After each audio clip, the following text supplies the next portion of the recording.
1, 2, 3. ¿Está esto en marcha? Hola y bienvenidos al podcast de Ardilanak.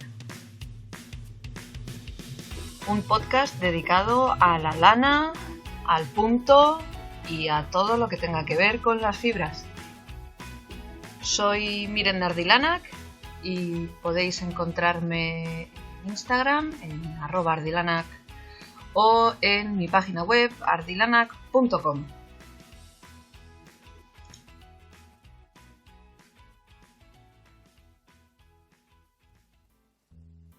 Buenas tardes, bienvenidos a este capítulo 21 que sale con una semana de retraso porque me he tomado una semana de descanso que necesitaba porque mi cabeza no daba para más. Me vais a perdonar, a veces me pasa.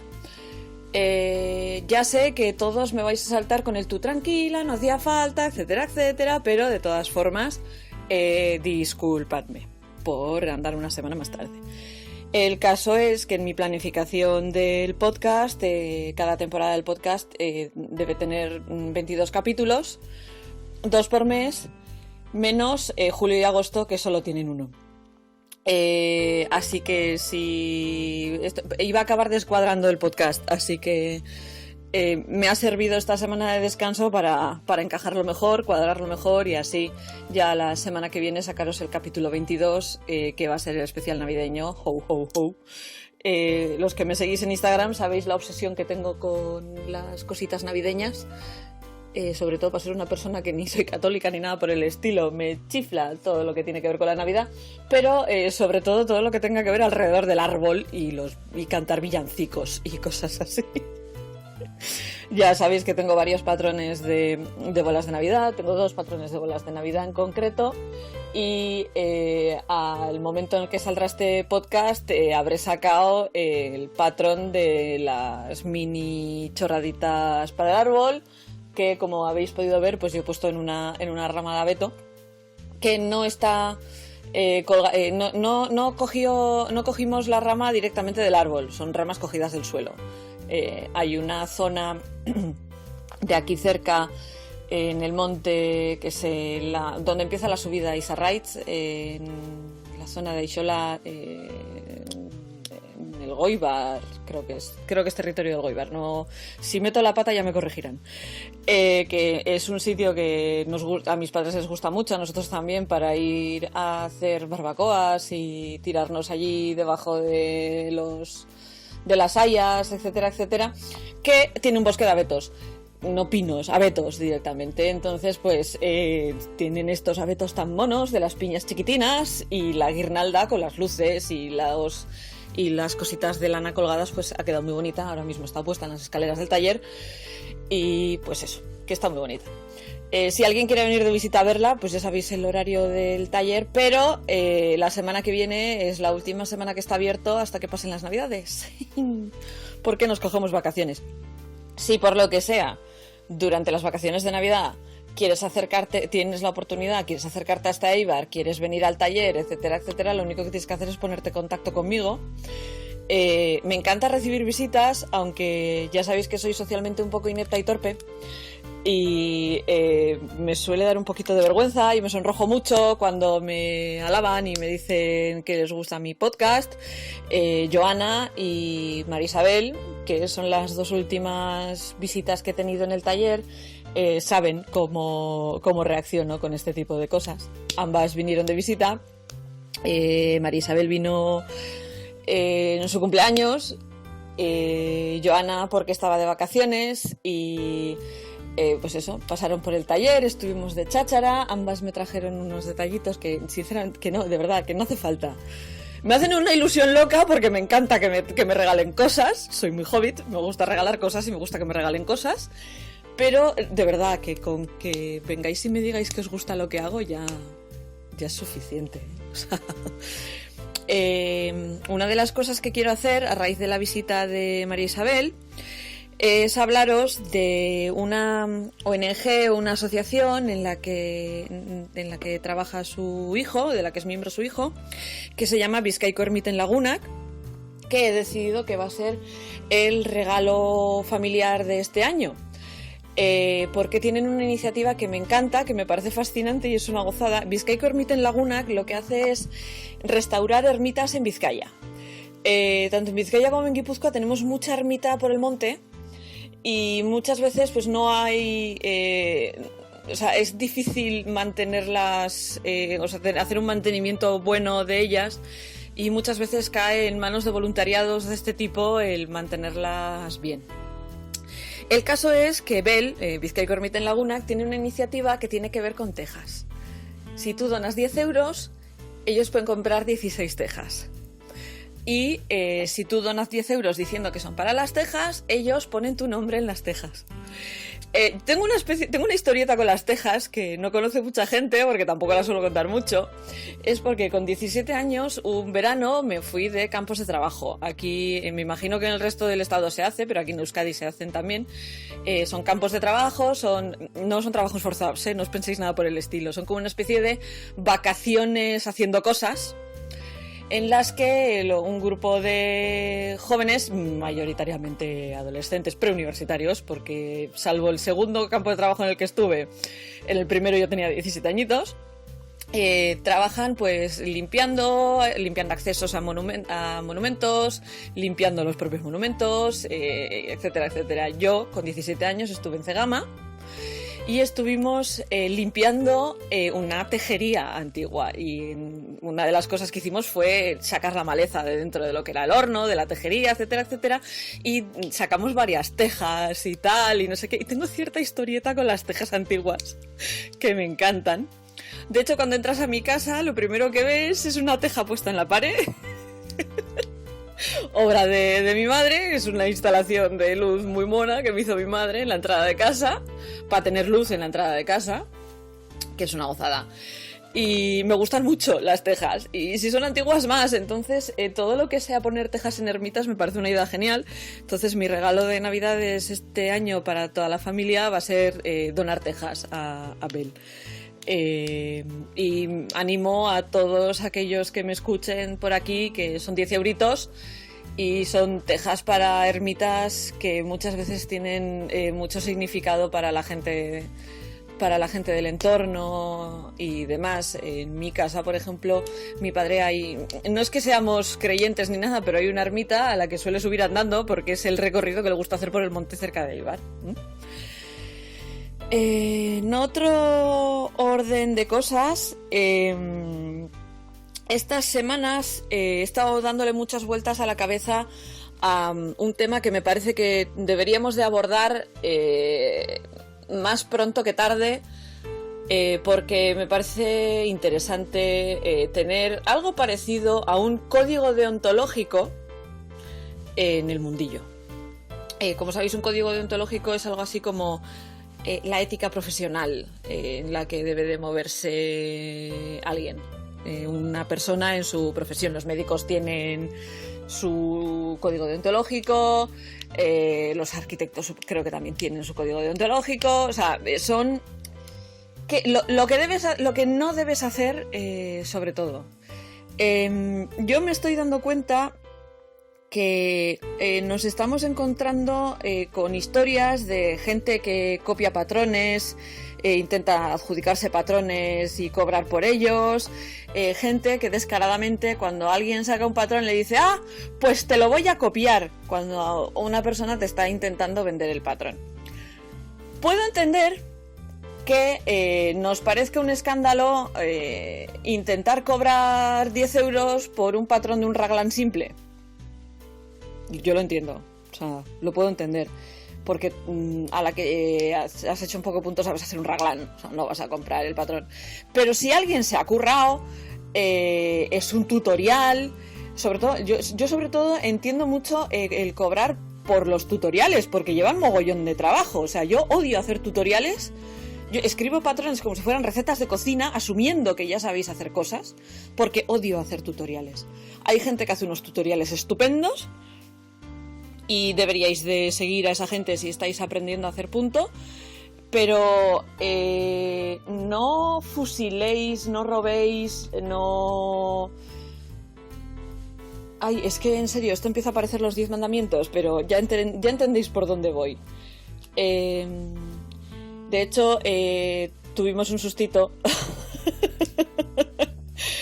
porque los seguidores habituales sabéis que es el Random Act of Pattern. Que sepáis que en el siguiente podcast voy a montar uno muy específico, un Random Act of Pattern. Ya sabéis lo que es, que son los intercambios de patrones. Que intercambio suena muy mal porque automáticamente la persona que lo escucha y no sabe cómo hacemos el Random Act of Pattern asume que nos regalamos, o sea, que nos damos los patrones gratis. No sabe que funcionamos mediante la wishlist de Ravelry, que yo le compro el patrón a fulanita, fulanita se lo compra a menganita, menganita a zutanita, etcétera, etcétera, y hacemos un círculo en el que pagamos por los patrones. Tuvimos un susto con eso, pero ya está todo aclarado y que sepa Carmen que ya la avisaré cuando pongamos en marcha la semana que viene el nuevo Random Act of Pattern. A ver si se apunta. Otra cosa que me parece muy importante dentro del código deontológico sería lo de explotar a tejedores. Ha sido una discusión muy habitual, si hay que pagar los testeos, cómo se pagan los testeos, etcétera, etcétera. Muchos diseñadores no podemos pagar los testeos tal y como quisiéramos. A mí me encantaría pagarles en lanas o en dinero a la gente que me testea los patrones. Tengo la inmensa suerte de contar con Euskadi Knits, que es, ellas ya saben que son probablemente las culpables de todo esto. O sea, literalmente son las culpables de todo esto. Por ejemplo, si Dala no se hubiera empeñado en que yo podía hacer calcetines, si no me hubiera dicho que no daban miedo, yo no hubiera hecho un calcetín en mi vida. Han sido mis compañeras de andanzas y crímenes cada vez que se me ocurre alguna locura. Este domingo nos vamos a Bilbao a comer y al Museo Vasco porque sí, porque somos así de animadas. Si sois de la zona de Donosti, que sepáis que se reúnen un viernes al mes. Podéis encontrar Euskadi Knits en Ravelry como grupo y podéis ver allí cuando se reúnen, etcétera, etcétera. Entonces yo tengo la suerte de contar con ellas. Mi forma de compensar cuando hacen el testeo normalmente es que yo les regalo los patrones. Porque me encantaría poder pagarles, pero no me lo puedo permitir. Así hablando mal y pronto. Pero me parece muy mal cuando grandes marcas que tienen unos ingresos de AUPA por sus patrones y sus lanas, etcétera, etcétera, pagan poco, mal y tarde a la gente que trabaja para ellos. Porque aunque no se dice en voz alta, se oyen cosas. Y yo sinceramente me lo acabo creyendo. Así que preguntaos cómo testean y cómo consiguen los patrones a veces marcas muy, muy, muy famosas, que sería interesante ponerlas a la luz del microscopio. Sobre todo aquellas que ya tienen alguna que otra queja por haber plagiado patrones. Otra cosa que me parece muy importante es que tengamos en cuenta que cualquier cosa que nos diga los de marketing de una compañía de lanas va a ser para vendernos su producto. O sea, ya sabéis que uno de mis objetivos con el podcast es que conozcamos cosas, conozcamos las fibras, conozcamos las técnicas, etcétera, etcétera, para que la publicidad no nos pille con el pie cambiado. Que no nos intenten vender plástico por vegetal, etcétera, etcétera.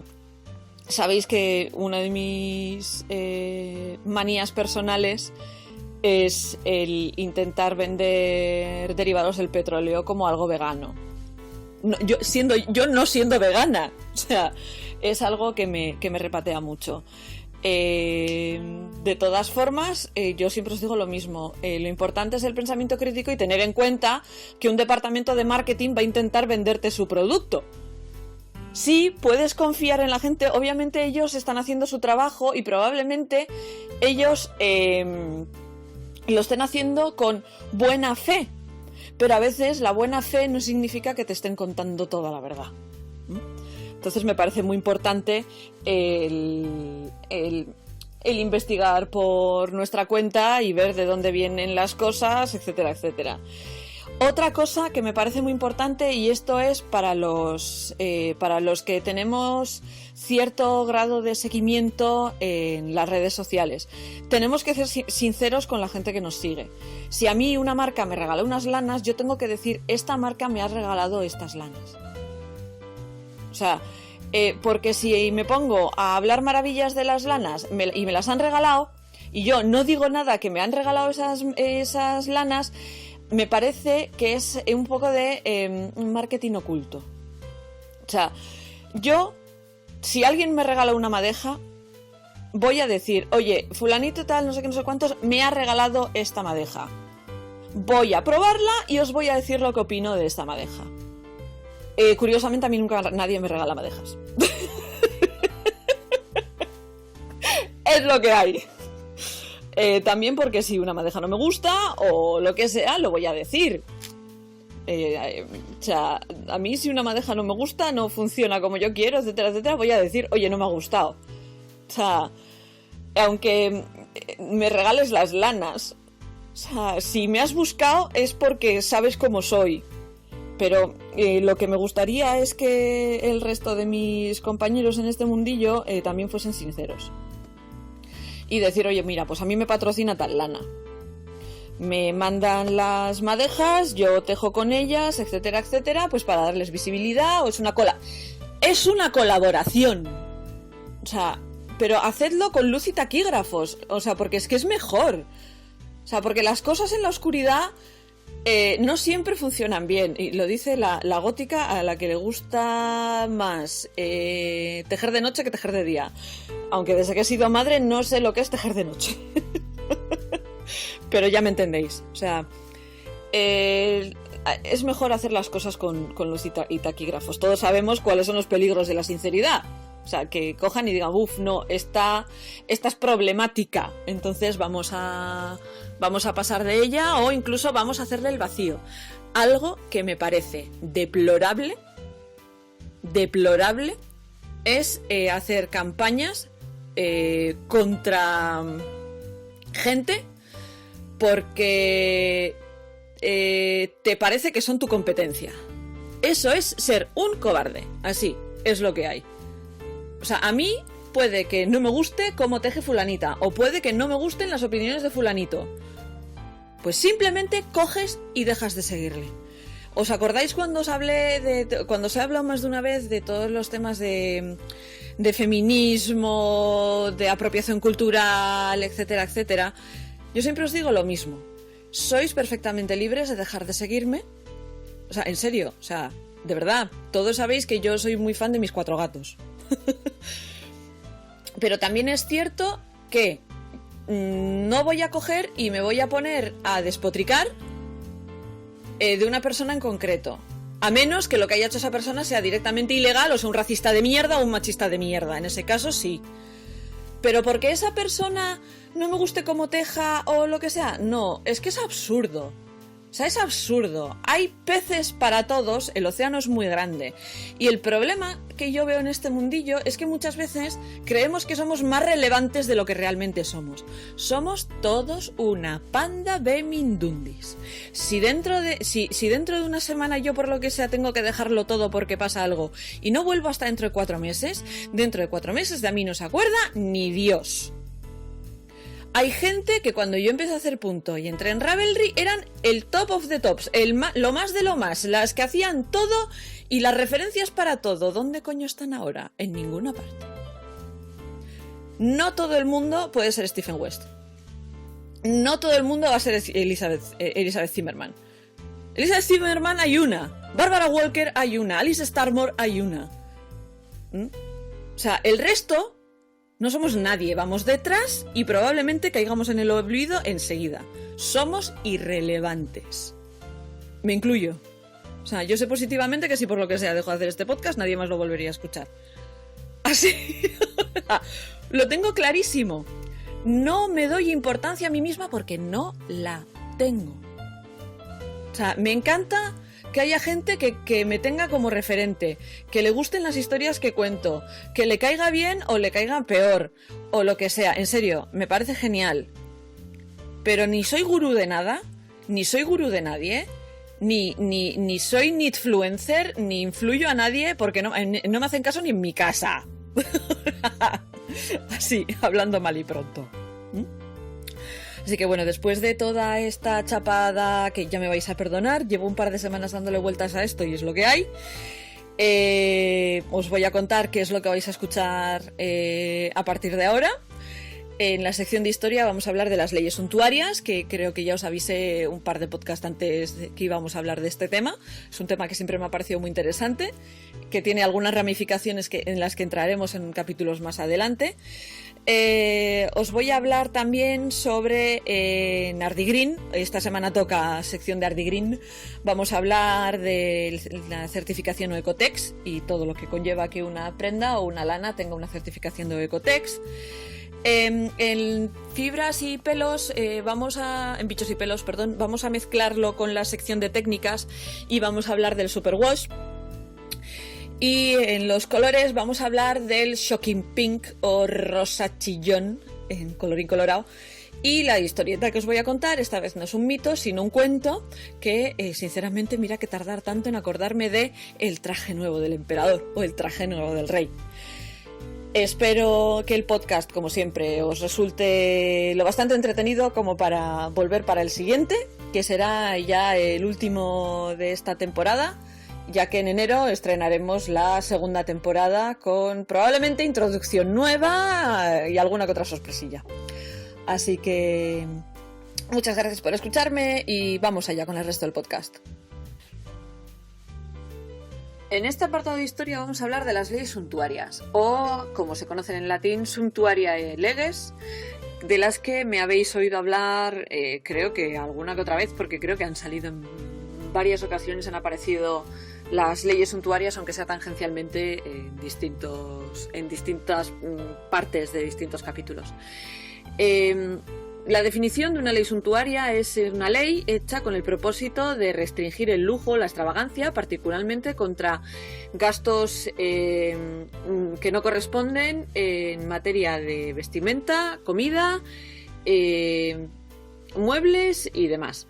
Históricamente fueron leyes que se crearon para regular y reforzar las jerarquías sociales y la moral a través de restricciones.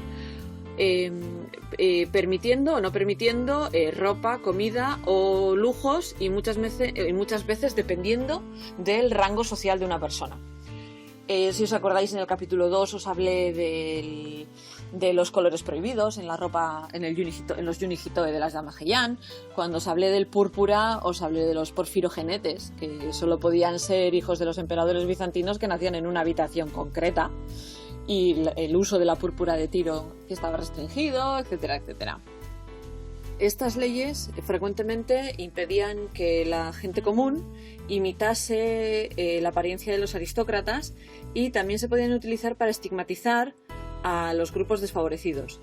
A finales de la Edad Media, las leyes suntuarias en las ciudades medievales se pusieron en marcha como una forma de la nobleza para limitar el consumo y las ganas de ascenso de los burgueses. Porque si los burgueses parecían ser más ricos que la nobleza regente, eso solo podía contribuir a socavar la presentación de los nobles como los más poderosos y legítimos regentes. Además, podía hacer que se cuestionase su habilidad para controlar y defender sus tierras, y podían inspirar a potenciales traidores y rebeldes. Así que este tipo de leyes se siguieron utilizando por estos propósitos hasta el siglo XVII, aunque se solía decir que eran más bien para limitar el mercado de los bienes caros exportados. En fin, siempre se han puesto excusas para este tipo de comportamientos. en la época clásica europea, en la antigua Roma, la Suntuaria de leges fueron varias leyes que se pasaron para prevenir los gastos excesivos en los banquetes y en la ropa, así como el uso del carísimo púrpura de Tiro. Y al principio del Imperio los hombres tenían prohibido llevar seda, por si os acordáis de la parrafada. Creo que en la parrafada que os metí sobre los romanos en su propio capítulo os hablé bastante de esto. Eran los censores romanos que tenían, que eran los que llevaban a cabo la disciplina o cura morum, publicaban las notas censoria. En las notas censorias se solían poner los nombres de de cada persona que habían encontrado culpable de un modo de vida lujoso. Iba a decir lujurioso, es que me sale lujurioso sin más. Hay registros escritos de estas notas censoriae. Según la República Romana empezó a decaer, cada vez se lanzaban más leyes de este tipo, pero hacia el final de la República prácticamente todas eran apeladas y echadas para atrás. Y ya para cuando llegó el Imperio, directamente, aunque se lanzasen esas leyes, todo Dios las ignoraba, salvo lo que tenía, todas las leyes que tuvieran que ver con el púrpura de Tiro. El púrpura de Tiro no se tocaba. Solo el emperador romano podía llevarlo porque era el símbolo de su estatus, que como ya os conté solía llevar una toga de color púrpura de Tiro con un borde de hilo de oro, y los senadores romanos eran los únicos que tenían permiso para llevar como símbolo de su oficio una tira de púrpura de Tiro en su toga. Durante el Imperio, el gasto en seda importada de China fue tan alto que los asesores imperiales advirtieron que las reservas de plata romanas estaban empezando a desaparecer. En cuanto a Asia del Este, en China existen leyes suntuarias de alguna manera o de otra desde la dinastía Qing, que es el 221 a.C. La virtud confuciana de la austeridad solía estar representada por el sistema escolástico central de la burocracia china y acabó permeando a sus leyes. Algunas de estas leyes tenían que ver con el tamaño y la decoración de las tumbas y los mausoleos. El fundador de la dinastía Ming, el emperador Hongwu, lanzó esas regulaciones en su primer año de regencia y las hizo más fuertes todavía en 1396, permitiendo que solo la más alta nobleza y los oficiales de los 3 rangos superiores tuvieran una estela en su memoria encima de una tortuga de piedra.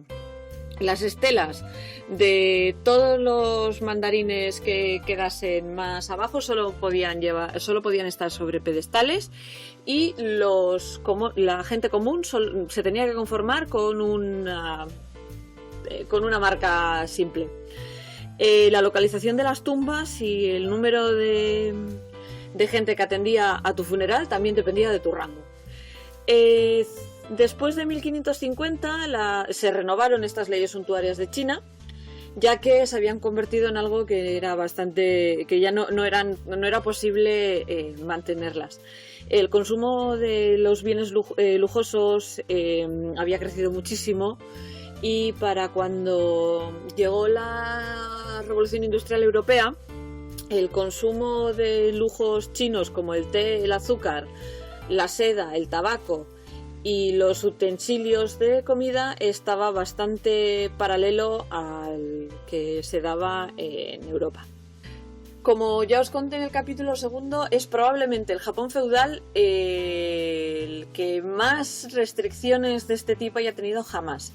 Cuando os hablé del Yunihito os estaba hablando de la época Heian. La época Heian es época imperial todavía, pero durante el periodo Tokugawa, que es periodo Edo, que son los shogunes más importantes de Japón, entre 1603 y 1868, que es cuando el emperador Meiji retoma el poder, la gente de cada clase tenía unas leyes muy, muy, muy estrictas que incluían la regulación del tipo de ropa que podían llevar.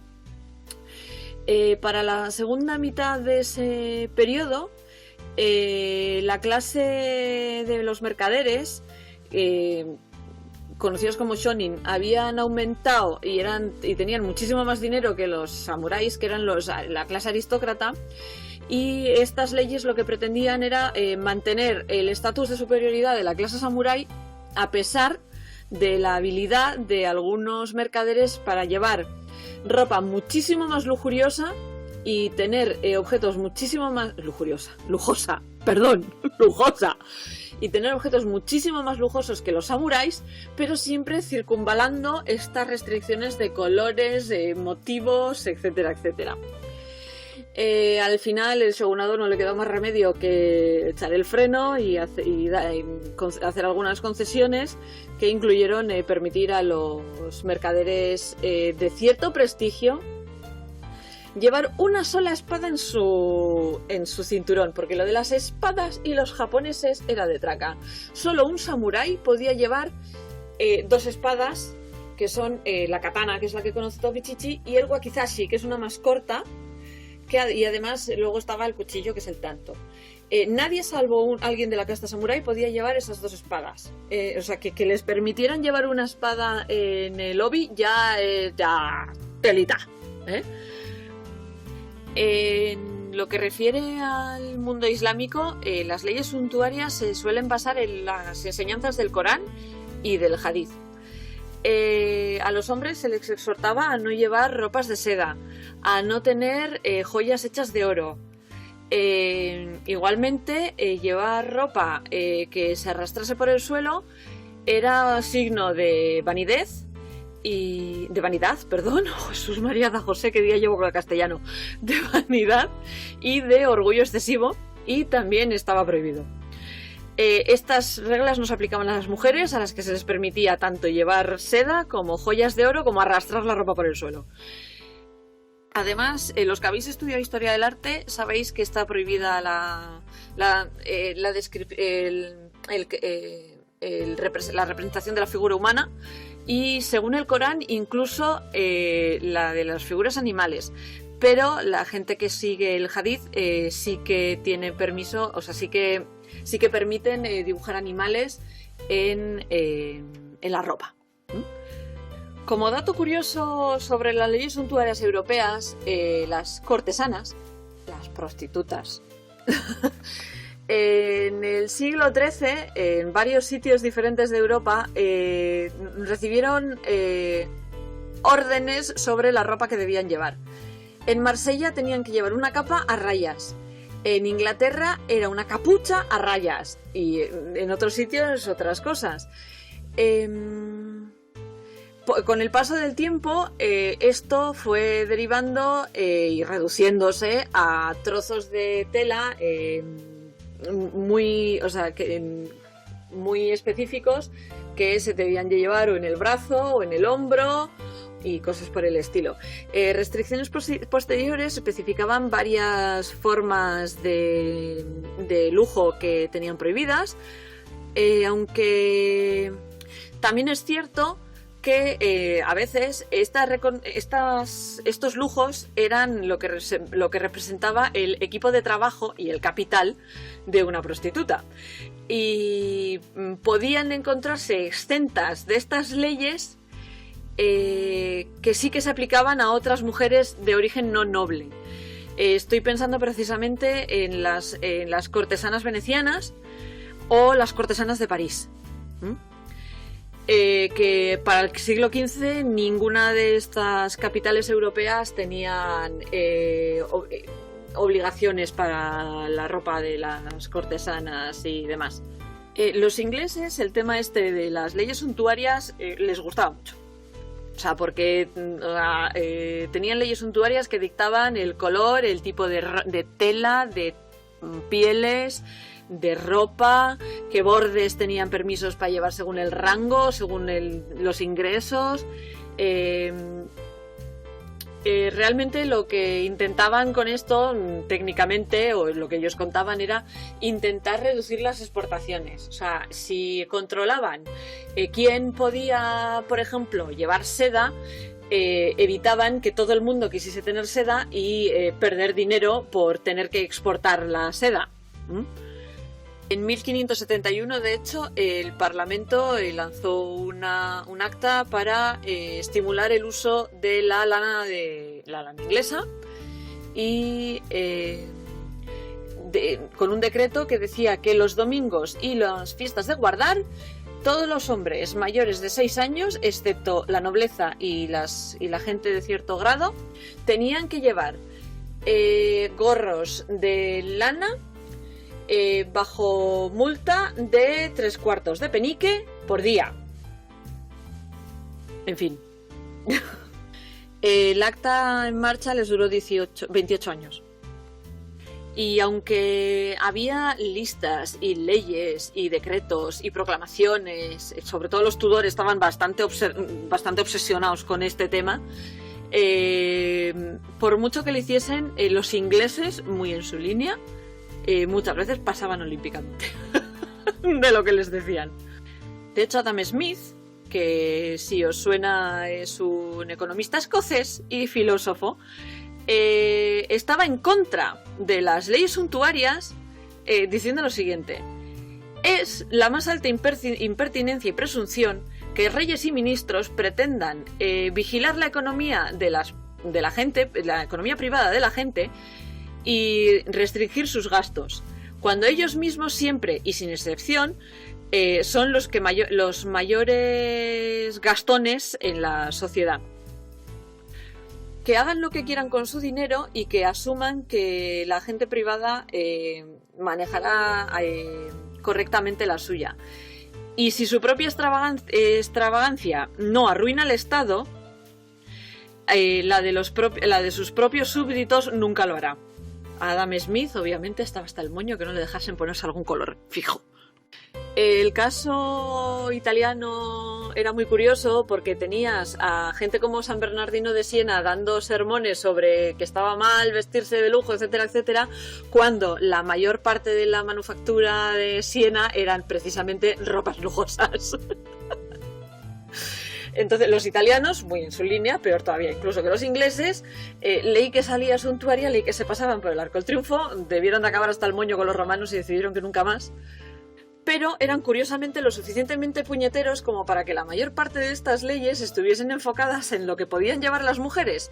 Entonces, muchas veces sacaban leyes para qué podían llevarse las mujeres para que las mujeres pasasen olímpicamente y les pudieran poner multas. Por ejemplo, en Génova, Milán y Roma, hasta a principios del siglo XVI, no se podían llevar escotes bajos. En Bolonia no se podían llevar cibelinas. Y las multas podían llegar incluso a 50 florines al año. O sea, en fin. En Francia, que también tenían estas leyes suntuarias, Montaigne, el filósofo, en el siglo XVI tampoco estaba especialmente a favor, porque decía que si los príncipes no dan ejemplo, los súbditos no van a seguirlo. Así resumiendo, Montaigne obviamente es mucho más expresivo que yo, pero va bastante parecido a lo que decía el propio Adam Smith. En la América colonial, solo aquellas personas que tenían una fortuna personal de al menos 200 libras podían llevar encaje, plata o hilos de plata y oro, o botones bordados, cinturones, capas y volantes y demás artículos. En cuestión de un par de décadas nadie hacía caso de esta ley en la colonia de Massachusetts. Hoy en día, aunque no nos encontramos con lo que serían leyes suntuarias como tal, sí que hay leyes para mantener la decencia pública. Hay sitios en los que está prohibido pues ir con pantalón corto. Hay más de uno os habrá tocado intentar entrar con tirantes sin pantalón corto en alguna iglesia y nos han dejado, etcétera, etcétera. O sea, hoy en día, aunque no existe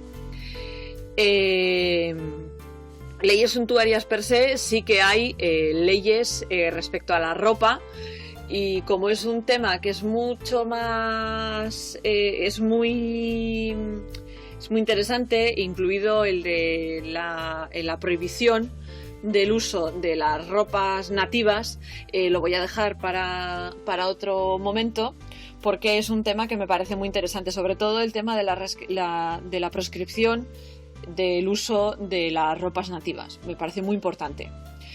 Espero que os haya parecido interesante, y si alguno de vosotros os sonaba este tema, fijaros en películas y cosas por el estilo, en libros que tienen que ver con historia, etcétera, etcétera, y veréis que siempre hay alguna cita de uy, esta lleva una ropa que no le corresponde, etcétera, etcétera. Y sin más, damos paso a la sección de Ardi Green, que como sabéis, esta semana toca. Cuando empecé a teñir lanas, una de las cosas que me importaron fue que los tintes que utilizase fuesen lo menos contaminantes posible. Los tintes que yo utilizo son europeos y tienen un certificado que se llama Oecotex. En concreto tienen el EcoPassport, que es el estándar que utiliza Oecotex para los tintes, etcétera, etcétera. Poco a poco me entró la curiosidad de qué significaba esto del Oecotex, porque empecé a verlo cada vez más saltar por algunas marcas de ropa, algunas marcas de lana, etcétera, etcétera. Y me interesé por lo que era y directamente me fui a la fuente de todo conocimiento, que es San Google, y después de un par de rezos llegué a la página del propio instituto que genera el Oecotex, y pues me puse a mirar qué son los estándares, para qué sirven, etcétera, etcétera. Hay diferentes estándares de Oecotex. Hay uno específico para el tinte, hay otro específico para el cuero. O sea, si os interesa mucho, pues podéis ir a la página de Oecotex y podéis mirar ahí todos los que son, ¿no? ¿Qué es lo que hace este estándar? Es un estándar, hasta donde yo sé, europeo, que lo que hace es, de manera independiente, mediante unos institutos concretos, lo que hace es mirar que todo el proceso, estudiar todo el proceso de todos los materiales que conforman una prenda y certificar que esos procesos no son contaminantes para el ambiente. O sea, es algo muy importante, sobre todo hoy en día. Ya sabéis que en esta sección de Ardi Green me meto con todas estas cosas del reciclaje, etcétera, etcétera. Entonces, o sea, es muy importante conseguir que cada vez más lanas y demás tengan este certificado. ¿Qué es lo que pasa? Este certificado no te lo dan porque sí. O sea, es la marca la que tiene que pedir al instituto que le den el certificado. O sea, que estudien su producto, estudien sus procesos y que les den el certificado. Una vez se presenta una marca al estudio de los institutos que trabajan con Oecotex, pues puede recibir, según cómo funcione, una etiqueta u otra. El estándar 100 y el Leather Standard son para textil y productos de cuero, que han sido testados para ver que no hayan utilizado sustancias que sean dañinas tanto para el uso humano como desde una perspectiva ecológica. Tienen otra etiqueta que es Made in Green, que eso lo que además certifica que, además de no usar estas sustancias dañinas, el proceso de manufactura está hecho con condiciones de obra y de trabajo sostenibles para el medio ambiente. Las etiquetas STEP y Detox to Zero lo que hacen es optimizar el proceso de manufactura para que los textiles y el cuero sean ecológicos y socialmente responsables. Y el EcoPassport, que es otra etiqueta, lo que hace es identificar los químicos, los productos químicos que son buenos no, o sea, que no son dañinos para el medio ambiente. Son para los auxiliares, para los colorantes, para los de limpieza, etcétera, etcétera. El EcoPassport es el que afecta a los tintes, y los tintes que yo utilizo tienen este EcoPassport. Yo, y me consta que más gente, porque hace poquito creo que se lo he visto a Laia de Soc Una Troca hablar que los que utiliza ella también tienen este EcoPassport. Así que si eres tintorero y te interesa, pues vete directamente a la página de quien manufactura tus tintes y estúdialo. Échale un ojo y así sabes si estás trabajando con un estándar más fino o menos contaminante, etcétera, etcétera. Así que, si os encontráis un textil, una lana, que tenga la etiqueta o Ecotex y estándar 100, lo que os va a decir que todos los componentes de ese artículo, cada hilo, botón y demás accesorios, cremalleras y demás que tenga, han sido testados para ver si tienen esas sustancias dañinas para los humanos o para el medio ambiente. Y sabes que lo que tienes entre manos no es dañino en estos términos. Es un testeo que se lleva a cabo por institutos que son partners, sí, es que no sé cómo decirlo en castellano, que son partners de Oecotex, pero son independientes de la empresa que pide el estándar.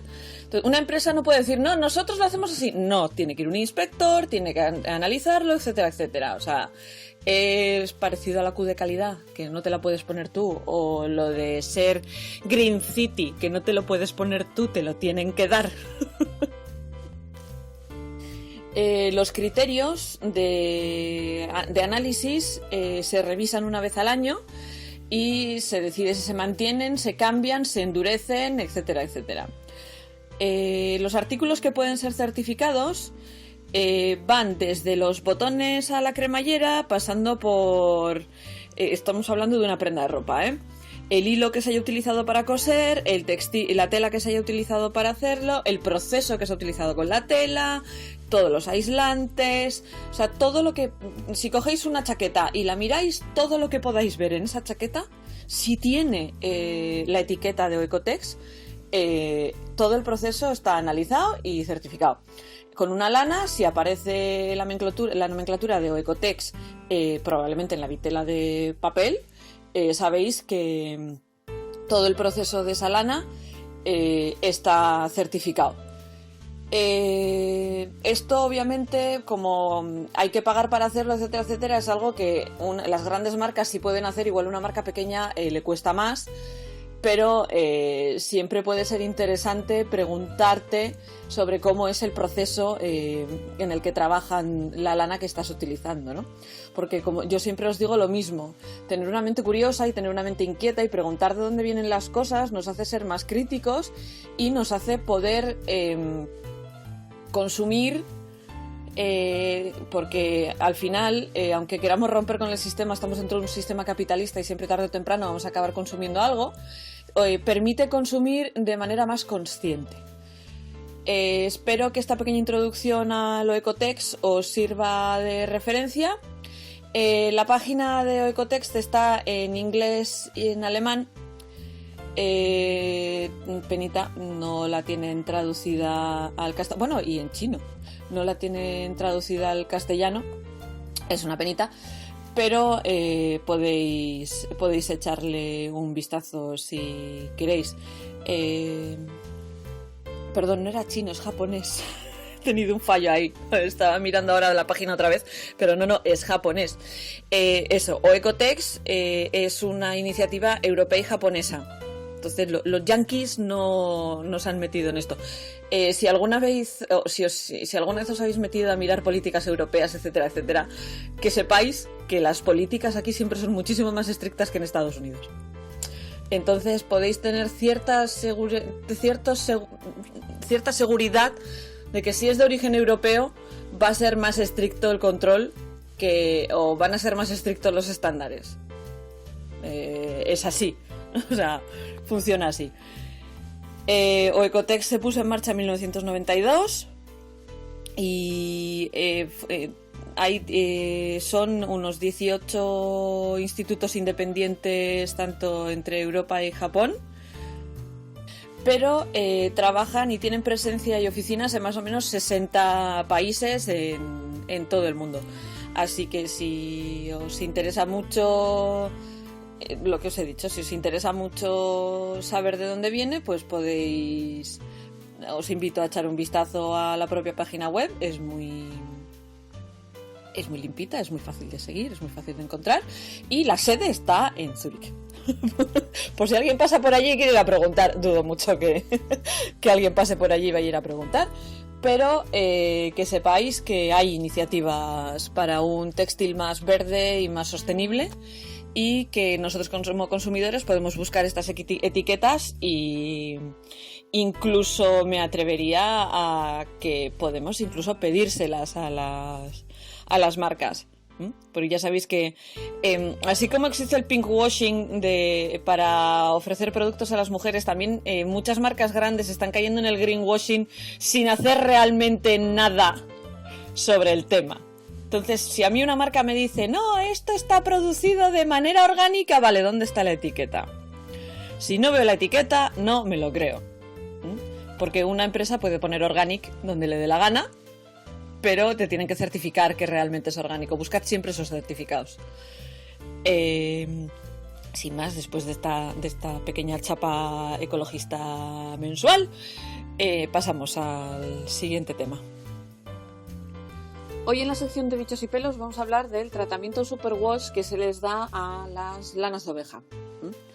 Como sabéis, el tratamiento superwash es una parte del proceso industrial de la lana que no se puede replicar de manera casera, y que lo que consigue es que la lana se pueda lavar en lavadora y que ni fieltre ni encoja.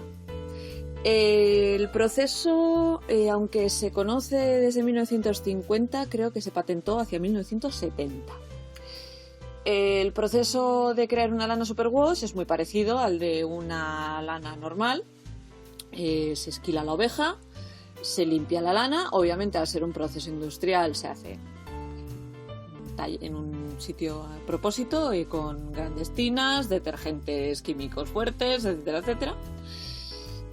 Antes de pasar a la parte de teñir la lana o de incluso hilarla, lo que se hace es esta fibra se pasa por otro tipo se la expone a un tipo de gas derivado de la lejía, y a ciertas lejías, que lo que hacen es eliminar las escamas que son las responsables del fieltrado de las fibras. Creo que creo que os he hablado en algún momento de cómo es la estructura del pelo de los animales, pero ya sabéis que no son lisas, tienen escamas más o menos pronunciadas y que se enganchan más o menos fácilmente unas entre otras. Por ejemplo, no se enganchan igual de fácil la fibra de alpaca que el merino. No es tan fácil hacer una boina de alpaca que una boina de merino. Si vais a la encartada os explican todo el proceso de las boinas. El caso es que, como sabéis, la estructura del pelo es esta parte exterior de escamas y una parte interior, llamémosle núcleo, pues como el pelo.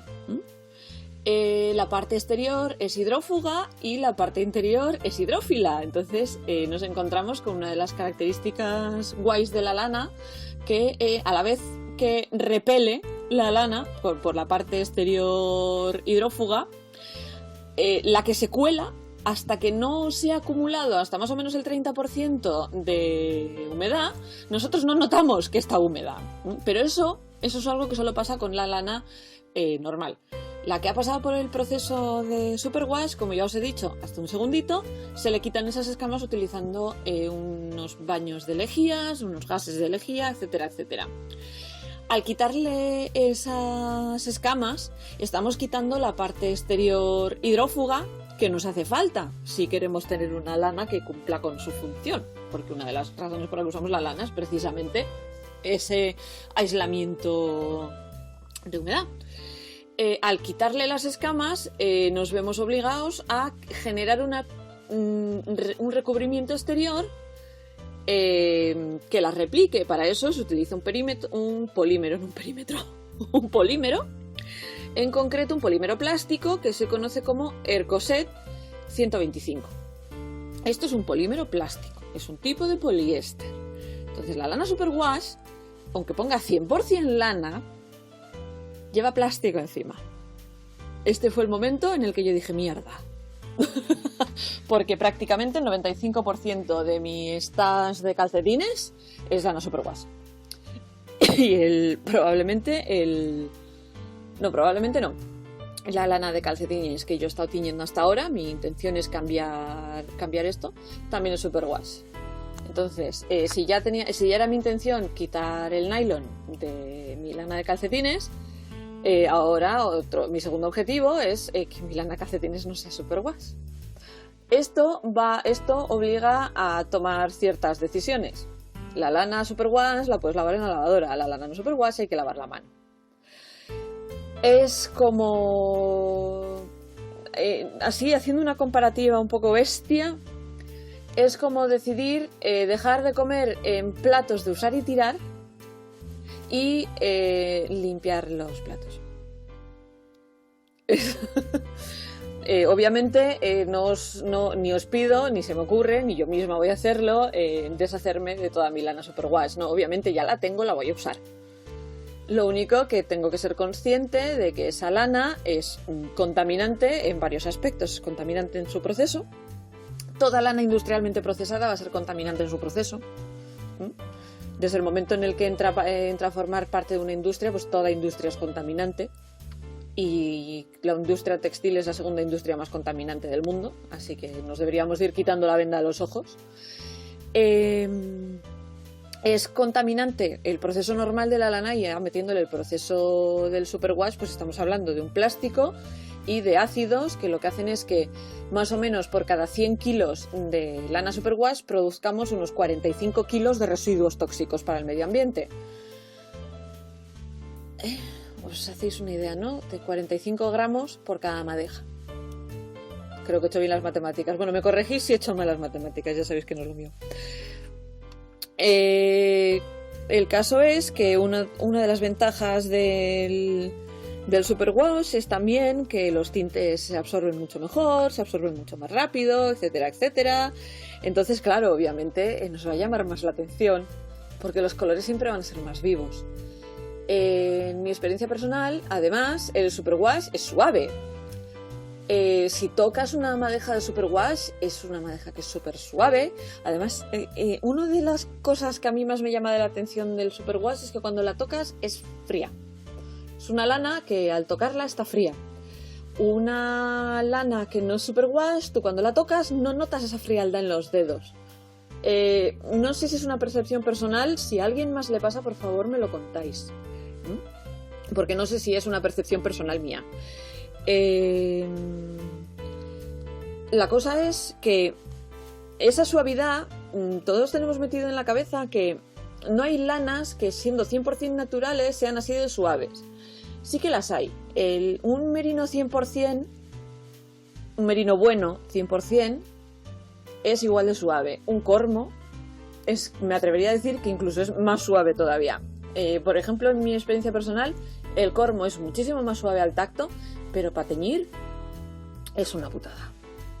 Porque es una lana que precisamente esta parte hidrófila la tiene, es tan puñetera que es muy complicado que el núcleo, la parte de dentro, absorba bien el tinte.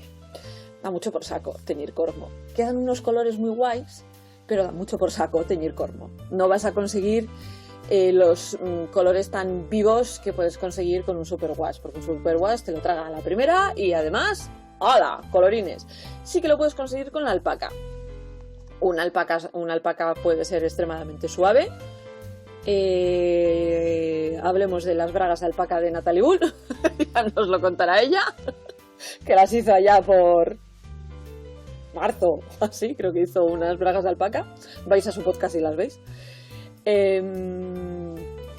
Entonces, no es, sí que podemos encontrar lanas 100% naturales que sean igual de suaves. Y quizás deberíamos de plantearnos el hecho de que, bueno, a ver, ¿puedo tomarme media horita a la semana para coger las cosas de lana que he ido utilizando y limpiarlas a mano? Porque os juro que no se tarda más. O sea, es cómodo echarlas a la lavadora, pero os juro que no se tarda más limpiándolas a mano. Yo mis jerseys de lana los limpio a mano. Aunque hay alguno que es como intentar manejar una vaca peluda porque soy así de bestia, tengo un jersey enorme que cada vez que lo limpio es un proceso que implica 3 o 4 toallas para escurrirle el agua. Pero yo limpio mis cosas de lana, las limpio a mano. Admito que los calcetines de mi marido, como son todos superwash, se van a la lavadora. Pero los míos los limpio a mano. Los jerseys de mi hijo los limpio a mano, mis jerseys los limpio a mano. Y salvo un jersey de mi marido, que ya ha pasado varias veces por la lavadora, el resto los lavo a mano. O sea, es un proceso, me tomo un rato y es el día de limpiar las cosas de lana, que acaba toda la casa llena de cosas de lana, secándose por los radiadores. Porque además soy mala persona y no los pongo a secar en plano, tal, no. O sea, es una de mis cosas inconfesables junto con mi poco amor por el brioche, es que salvo que sea un chal, mi forma de hormar es un poco expeditiva e implica utilizar los radiadores para ello.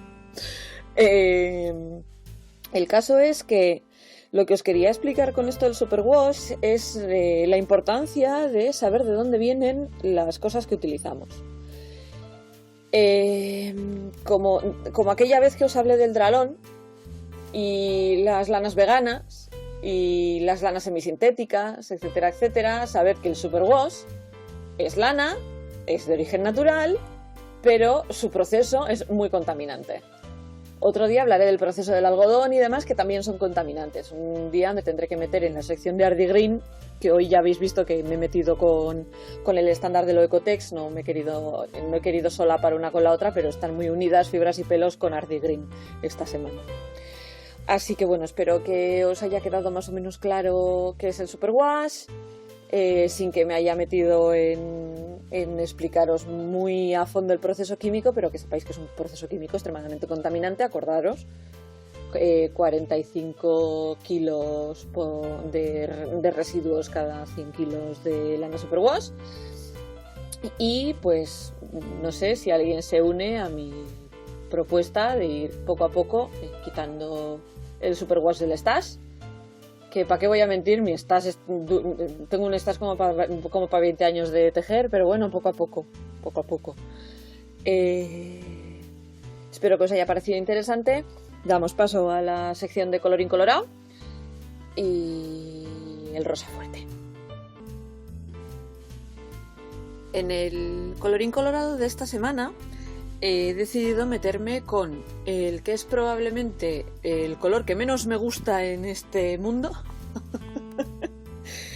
pero que hace referencia a algunas de las cosas que siempre más me han gustado, que son Marilyn Monroe y las joyas. Tengo una insana obsesión por las joyas históricas, que la guardo bastante bien, poca gente la conoce, pero me chiflan las joyas con historia. Entre las joyas con historia siempre me han interesado mucho las joyas de los emperadores rusos y lo que les pasó después de la Gran Revolución, etcétera, etcétera. Y el color del que os voy a hablar hoy tiene algo que ver con el color del que os voy a hablar hoy, que es el rosa chillón, o Shocking Pink en inglés, porque ya sabéis que el libro que utilizo para contaros estas historietas es en inglés y a veces os tengo que decir el título que pone, pues, Shocking Pink. Habla de Daisy Fellows, que era una mujer muy especial, contemporánea de Churchill y compañía, que nació en París a finales del siglo XIX y era la única hija de un aristócrata francés y de Isabel Blanche Singer, que era esa Singer, de esa familia de Singer, de esos que hacían máquinas de coser. Era la heredera de la fábrica de máquinas de coser Singer. Entre 1920 y 1930 fue una chica mala muy famosa en las escenas transatlánticas, porque era famosa a ambos lados del océano. Enganchó a su profesor de ballet a la cocaína, era editora del Harper Bazaar en Francia, tuvo un mogollón de líos uno detrás de otro con gente muy notable y solía montar las fiestas más maravillosas a las que además tenía la mala leche de invitar a sus más mortales enemigos. Además, a los suyos y entre ellos. O sea, le encantaba emparejar enemigos en sus fiestas. Todo sea por la bronca. Según un amigo suyo, era tan guapa como Madame de Pompadour. Era la Madame de Pompadour de la época, pero era tan peligrosa como un albatros. No sé cómo de peligrosos pueden ser los albatros. Deben de tener mala leche. No sé, nunca me he pegado con uno. No he visto nunca uno así muy de cerca. Michael Owens, que era escritor, periodista del New York Times, decía que era un cóctel molotov en un traje de Meinboger. Uno de sus vicios más notorios era el shopping, era irse de compras, y una de sus compras más famosas, que es la que le dio el nombre a este color, fue un diamante que compró a la marca de joyería Cartier, que se llamaba Tete Bellier, cabeza de carnero, que tenía 17,47 quilates, era ruso y era brillantemente rosa. Fellows era muy amiga y clienta de la diseñadora surrealista Elsa Schiaparelli.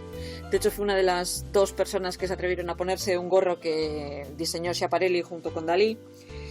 Y Schiaparelli se enamoró del color de este diamante y escribió lo siguiente: brillante, imposible, imprudente, llamativo, dador de vida, como todas las luces y los pájaros y los peces del mundo se hubiesen unido, un color de China y de Perú, pero no del oeste, un color llamativo, puro y sin diluir. Inmediatamente lo incorporó al envoltorio de su primer perfume, que se lanzó en 1937. La botella, que había sido diseñada por el pintor surrealista, por la pintora surrealista Leonor Fini,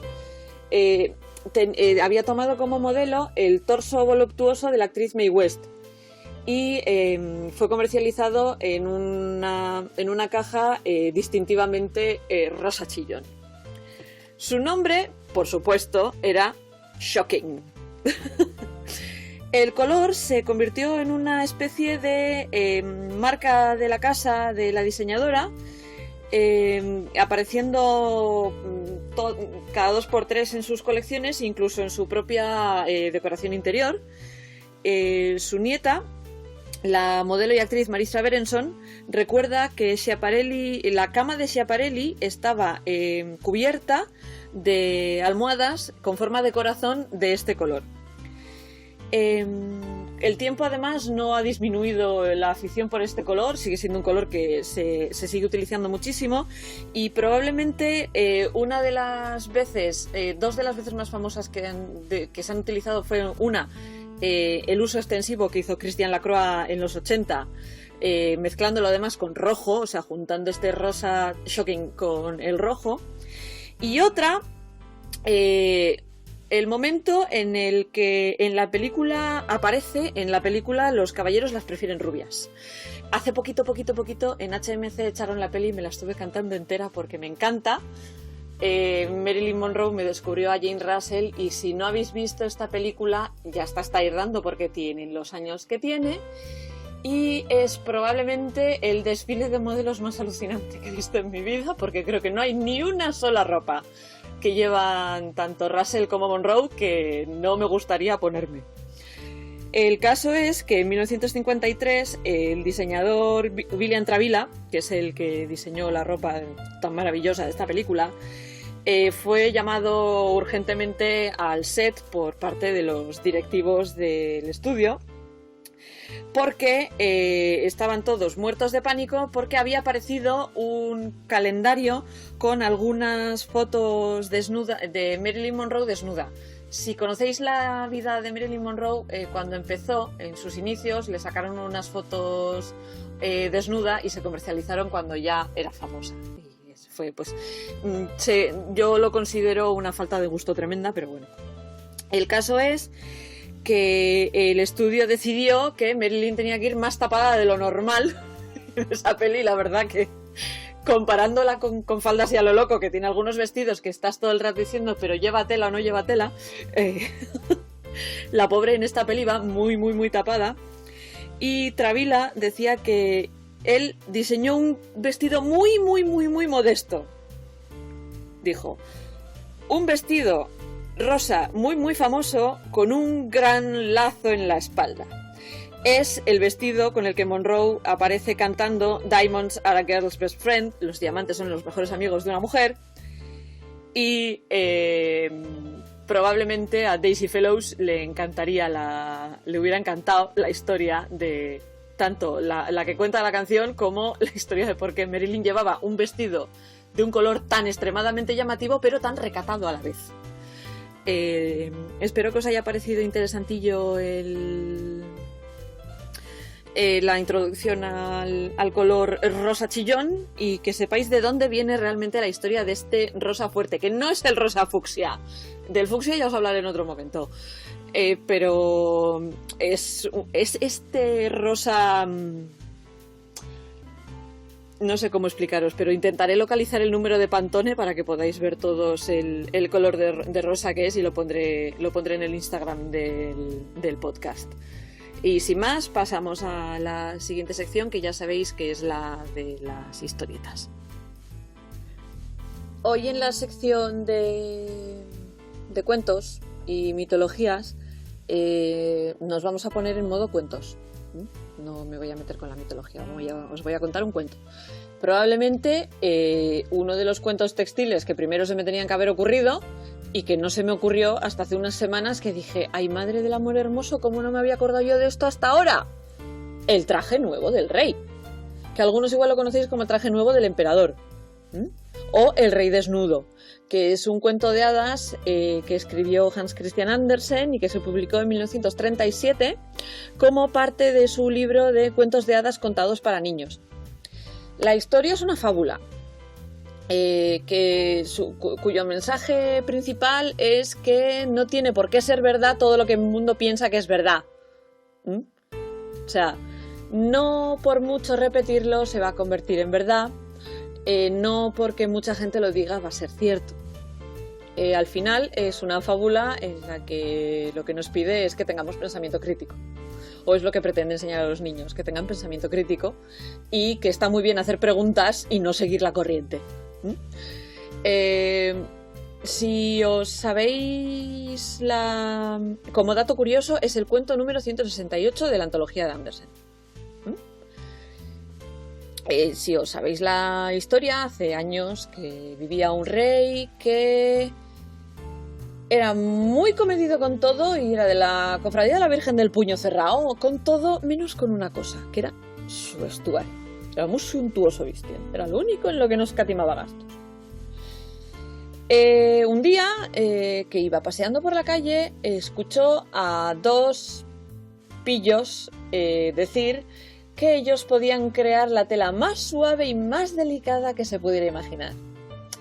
Esta prenda, dijeron estos dos espabilados, de nombre Guido y Luigi, que decían que tenía la especial capacidad de ser invisible para cualquiera que no fuese lo suficientemente inteligente o no fuese digno de ser rey. Obviamente no había ninguna prenda lo que hacían los pícaros estos era hacer que trabajaban, hacer que hilaban, hacer que manejaban un telar, etcétera, etcétera. O hacer que cosían al aire. Me teníais que haber visto hacer el gesto de coser en el aire. Es como cuando me pongo a hilar así, en plan, en el aire, ¿no? En vez de air guitar, yo hago air spindle. Esto es lo mismo, coser en el aire.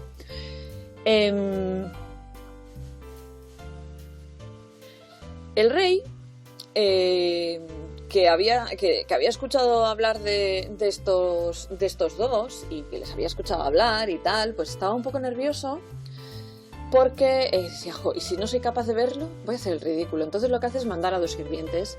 Y obviamente los sirvientes ven a los pícaros trabajando en el aire, pero ninguno de los dos eran capaces de verla. Obviamente, en vez de admitir que eran incapaces de ver la prenda, empezaron a decir que era una maravilla de traje, que era fabuloso, que pasada.